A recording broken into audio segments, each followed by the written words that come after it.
রাজধানীর দক্ষিণখানে নিজ বাসায় খুন হওয়া নারী চিকিৎসক সারা রোকসানা পিনু হত্যা মামলায় স্বামী মোহাম্মদ সোহেল রানাকে কারাগারে পাঠিয়েছেন আদালত।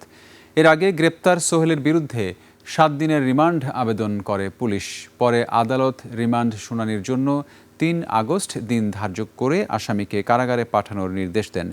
পরিবারের দাবি, হত্যাকাণ্ডের কয়েকদিন আগে রোকসানা পিনু তার বোনকে জানিয়েছিলেন স্বামীর কাছ থেকে নিজের জীবনের আশঙ্কা রয়েছে এবং তিনি তাকে হত্যা করতে পারেন বলে ভয় পাচ্ছিলেন।